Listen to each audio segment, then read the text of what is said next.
Welcome everybody to another Blu-ray and 4K update. So it's been a few weeks now since Halloween, and therefore I've had a few weeks worth of films. Now some of these are part of the same sales that those Halloween horror films were bought during, as a lot of crossover between horror and other genres of films in those sales, especially from the likes of Arrow Video. So some of these are brand new releases, some of these are not. But the first of which, that is what was only literally delivered today, is Piranha from 1978, and directed by Joe Dante, and one of the better knockoffs of Jaws, because so many other films after Jaws that were about creatures attacking were a knockoff of that film. You look at the likes of Prophecy or Razorback or Empire of the Ants and stuff like that, and that's the kind of stuff that was knocking off of Jaws. But yeah, this is definitely one of the better ones, even if it's not quite my favourite knockoff, because I do really rather like Prophecy and Razorback, for instance. So but still, it's a new release by Film Cut. Not sure if there's any extras that haven't been on a release of Piranha before, but still, it's nice to have it. And then we also have the Jury. So Studio Canal have been doing this cult classic line lately. We had a few of them earlier in the year, and this is another one in that line. And not as strong as the previous three, but still a good effort. And it's part of the Mike Hammer series of films that were starred different actors in the same Mike Hammer role across different films. But this is definitely a solid effort, even though Biff Elliott was only a first-time actor in this in the leading role, and he does a fairly good job. And got a nice slip cover to it, and Studio Canal have done a really good job with the transfer. And you get a few art cards as well. So you get the poster and some shots from the film.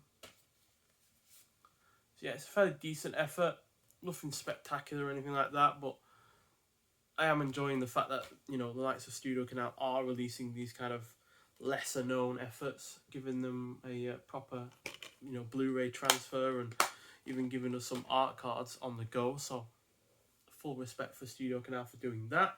And then we have a few from Indicator, the first of which is The Phantom of the Monastery. Now this wasn't on sale, but I've been wanting to get this for a long time now, since I've really rather enjoyed it. And it was released alongside La Llorona, which was again another Mexican horror film from the early 30s, as this is from 1934, but I didn't enjoy that film quite as much as this. So this is the one I prioritise, because they still are quite expensive in this limited edition version.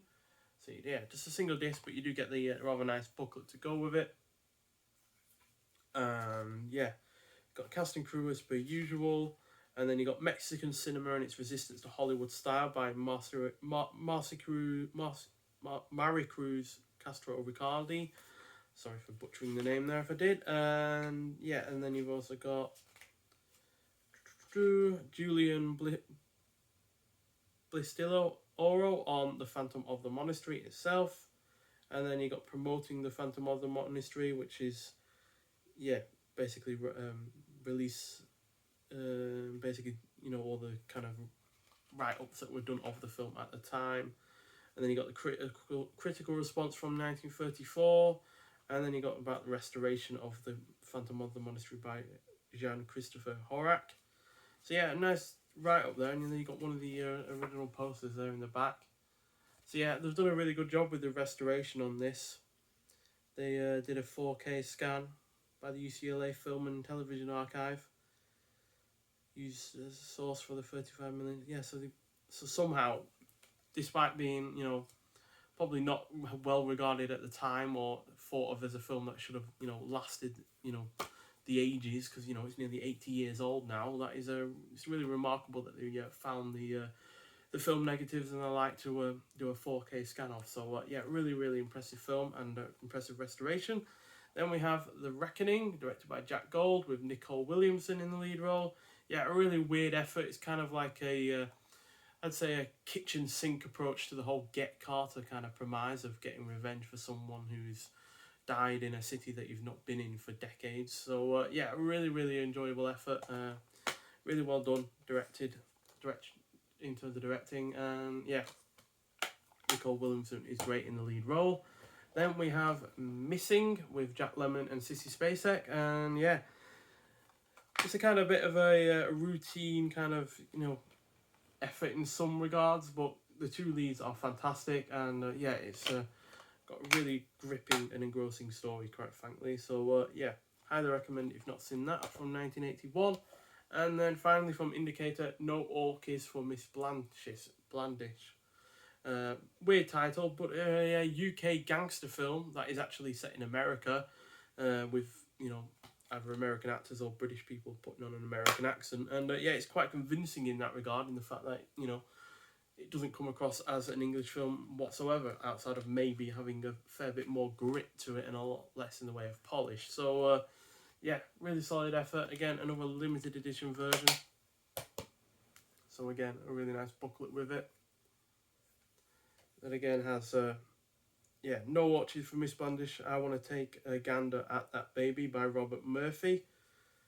So yeah, this was released in 2019, and then you got James Hadley Chase and No Orchis for Miss Blandish. And then you got London Can't Take It, 1948. In May 1948, Life magazine reported on the London reception of this film, mocking the squeamishness of the nation that had recently endured the Blitz. The title is a pun on London Can Take It, the 1940 propaganda film by Humphrey Jennings and Harry Watt. They also mocked the film's depiction of American slang. Cool.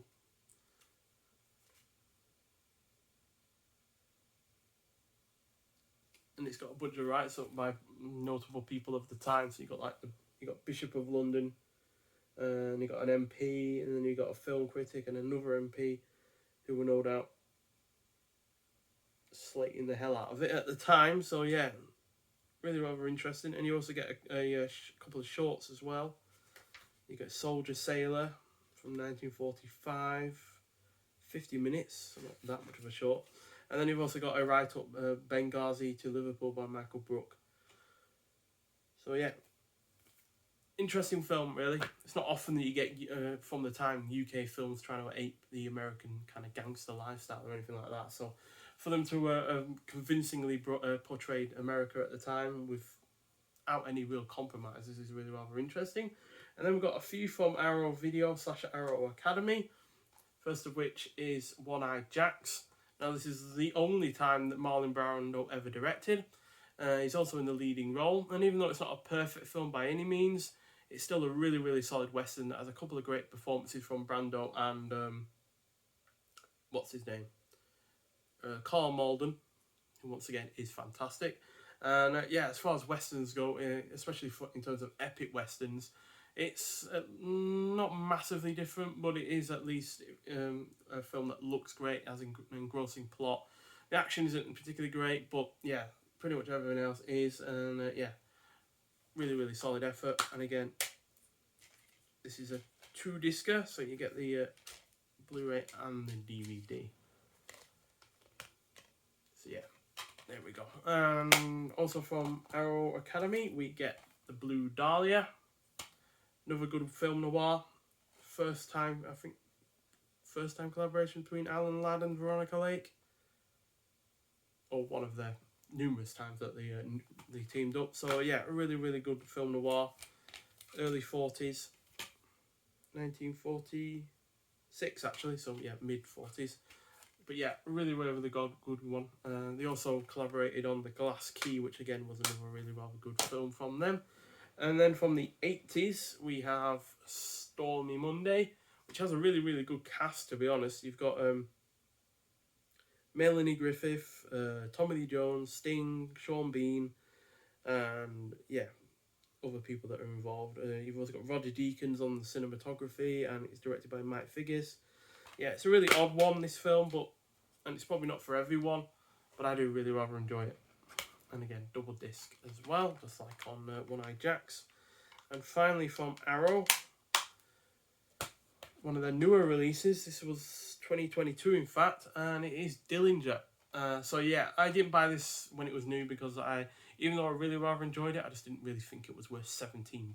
So yeah, to finally get it for I think a tenner is pretty good, quite frankly. And yeah, also still the limited edition version as well. So you get the single disc, which is nicely printed, and then you get a booklet as well. So yeah, the fact that I saved money and still haven't really lost out at all, outside of maybe the amount of time it took to actually get it down to its sale price, isn't really an issue, to be honest. So yeah, it's got Warren Oates in it, and he's as fantastic as ever, quite frankly. And yeah, goes for the cast and crew, and then you got John Dillinger and Melvin Purvis by Kim Newman, and then you got on the Hollywood set Dillinger by John Astin, and then about the restoration as well. So yeah, 2K restoration, and it looks absolutely fantastic. So again, another highly recommended film, especially if you're into your gangster films from set in the likes of the 1920s and early 1930s. And then we have a few 4K films, all horror films, by the way. First of which is Scream 2. So the first film got a 4K release, I think, earlier this year. So yeah, this got a release on Halloween, but unfortunately it didn't arrive until after. So that's why I didn't put it in my Halloween video. But yeah, still, really, really good sequel. I actually enjoy this pretty much just as much as the first film. Sure, it loses a little bit of the uniqueness as that first film, but it also, you know, changes up the whole premise a little bit.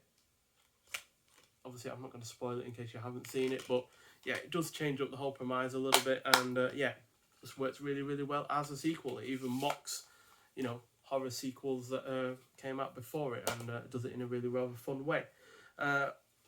And we also have Poltergeist on 4K. So yeah, this is another new 4K release. I actually got the chance to see this on 4K at the cinema, and it was absolutely amazing. So yeah, thought it was about time to upgrade it in terms of my home collection. So yeah, printed discs, 4K and Blu-ray. So it means that I can now finally get rid of my standard old clunky Blu-ray and yeah, enjoy this fantastic horror film in all its glory on 4K. And finally, in terms of 4K releases, we have Nope. So yeah, this is my current favourite horror film of the year. And yeah, fantastic effort. Yeah, it's not a pure horror film. It is, at the end of the day, also got sci-fi elements to it. I'd say it's probably more of a sci-fi film than an out-and-out horror film, unlike, say, Us and Get Out from the same director.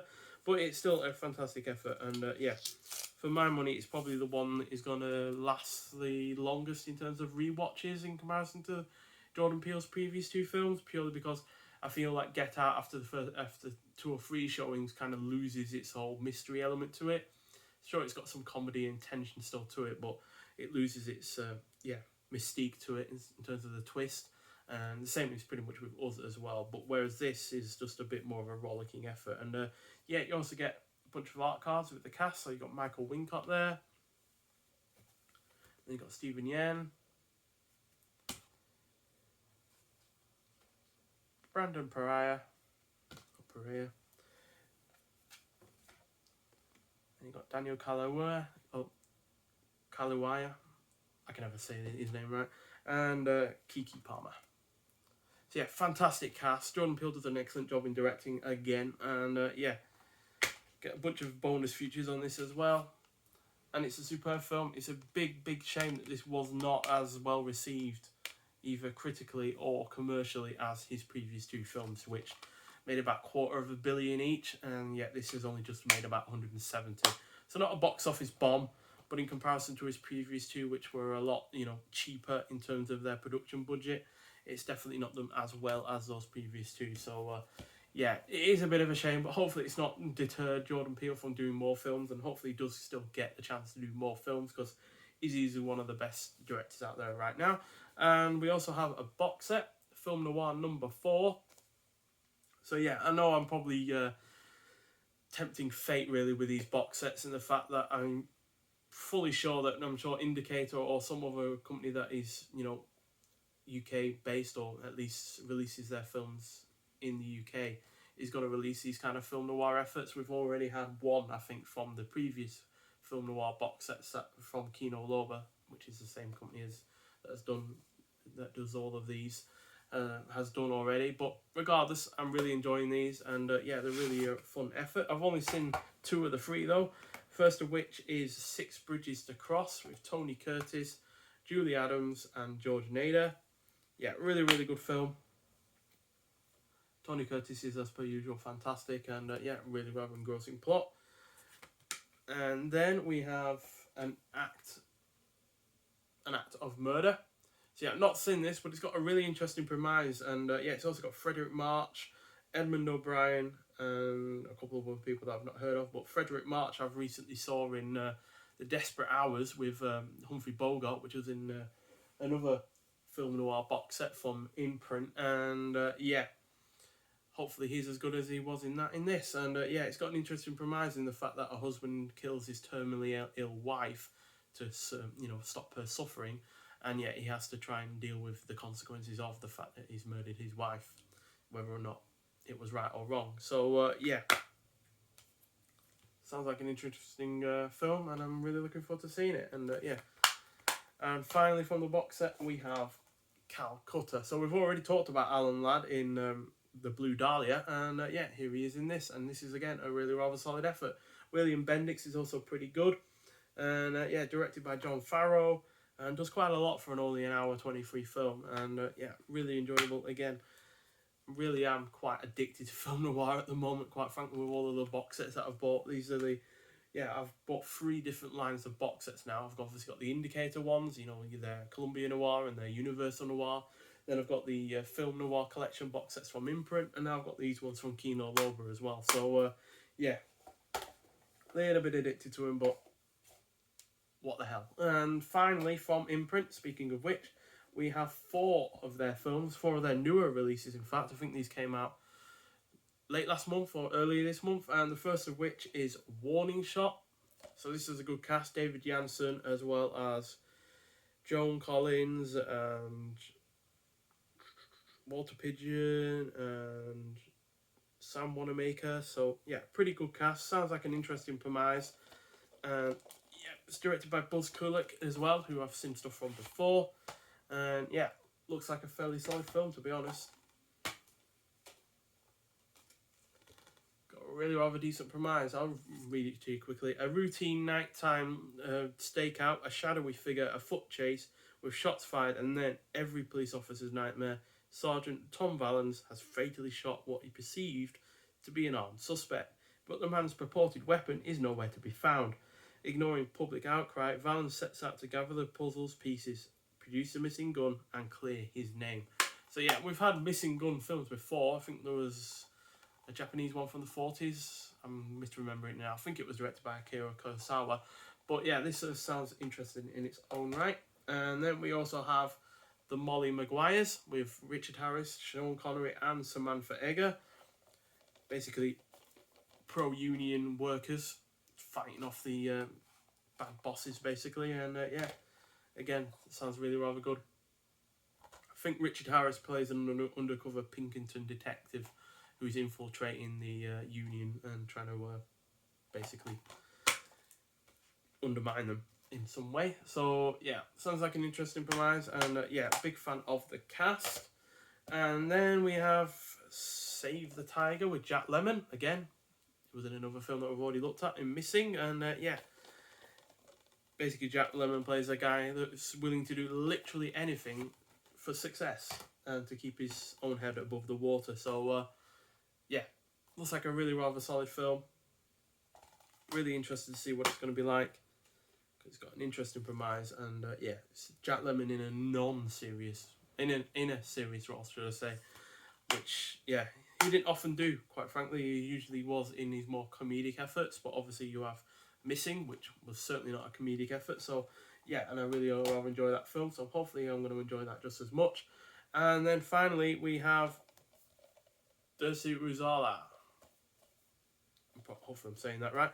But yeah, we've already mentioned Akira Kurosawa in terms of another film that I was slipping my mind. But yeah, this is directed by Akira Kurosawa, and it's the first non-Russian directed Russian film.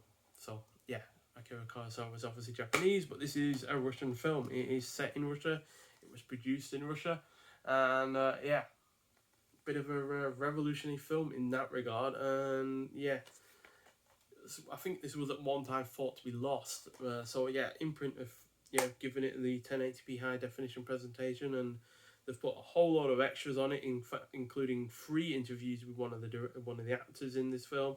So yeah, really looking forward to seeing this. It's a long effort. It's 2 hours and 22, so it's not a short film. So it's going to take me a while to eventually fit it into my busy schedule. But yeah, really looking forward to seeing it. And yeah, I love Akira Kurosawa films, so yeah, I'm hoping this will be a good one. And I think this will be only my second colour effort I've seen from him after Ran. So yeah, really looking forward to seeing that. So yeah, that's all of the films I've gotten since, well, basically last couple of weeks of Halloween to now. So yeah, I know it's a big update. I did say I wasn't going to really do these kind of updates, but it has, at the end of the day, been not only 3 weeks since the Halloween update, but also these were bought a week or two before even that Halloween update, and but weren't included because they either weren't released or they weren't horror films, so therefore I wasn't going to include them in my Halloween update. So yeah, but still, fantastic films. Really enjoying the way my collection is going at the moment.